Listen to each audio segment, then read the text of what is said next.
আদির এতগুলো missed call, কোথায় আদি এখন? এই কোথায় মানে এটা কি? তোমার তো আজকে আদির সাথে রেস্টুরেন্টে যাওয়ার কথা ছিল না? ও তো সেজে গুজে কখন বেরিয়ে গেছে, তোমার জন্য ওয়েট করছে বোধহয়। আমি না একদম ভুলে গেছি এত কিছু চলছিল, আর আমার সত্যি বলছে এখন আর যেতে ইচ্ছা করছে না। মা মা মা মা শোনো, বাবা অনেকটা আশা করে তোমাদের ডিনার প্ল্যানটা করেছে, প্লিজ ক্যান্সেল করো না, প্লিজ যাও।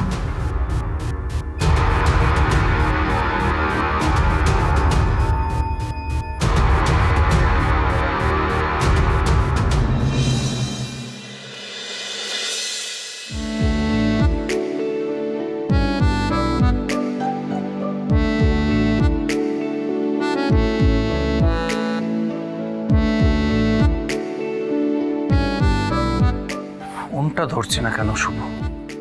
তখন থেকে ট্রাই করে যাচ্ছি, বলবো একসঙ্গে ডিনার করবে, তারপরে কি ভুলে নাকি মন বদলে ফেললো? না না, আমি ভাবলাম যে শুভকে একটা ভালো নিউজ দেবো, এবং আমি জানি সেই নিউজটা পেলেই ও খুব খুশি হবে, এবং তখন ওর মুখে হাসিটা আমি মিস করতে চাই না। এই চান্সটা আমি কিছুতেই মিস করবো না, যেভাবেই হোক আমাকে শুভকে এখানে আনতেই হবে। কিভাবে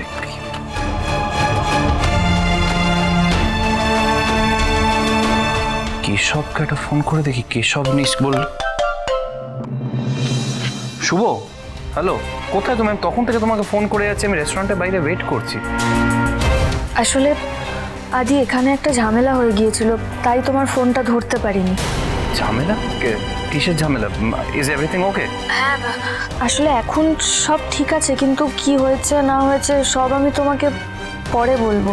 হ্যাঁ ঠিক আছে শুভ, তুমি সব সেরে তাড়াতাড়ি আসো, আমি ওয়েট করছি অনেকক্ষণ ধরে। শুভ, তুমি আসছো তো? শুভ, প্লিজ ক্যান্সেল করো না। দেখো, এতদিন বাদে আমরা একসঙ্গে একটা ডেট প্ল্যান করেছি, এবং জানো আনন্দে আমি পুরো রেস্টুরেন্টটাই বুক করে নিয়েছি। প্লিজ শুভ, তাড়াতাড়ি চলে এসো, ক্যান্সেল করো না। এবং আমি তোমার জন্য একটা স্পেশাল সারপ্রাইজ অ্যারেঞ্জ করেছি। বলছিলাম আজকে না গেলে হয় না? মানে আমি সত্যি খুব ক্লান্ত, জানো তো, মন মেজাজও ভালো নেই। শুভ, দেখো আমরা ডেইলি একই জীবন কাটিয়ে যাচ্ছি, সেই মনোটোনাস লাইফ, তাতে ক্লান্তি আসা সেটাই স্বাভাবিক, কিছু ভালো না লাগা সেটাই স্বাভাবিক। তাই জন্যই আজ এই ডেটটা প্ল্যান করলাম। শুভ, দেখো নিজের কথা না ভেবে হলেও অ্যাটলিস্ট বাড়ির সবার কথা ভেবে আসো। দেখছো তো কেশব নিজের মা বাবাকে আগের মতো না দেখে কেমন টেনশনে পড়ে গেছে। শুভ, বাড়ির সবাই তোমাকে দেখে খুব টেনসড। তোমাকে এরকম দেখতে কার ভালো লাগে বলো তো?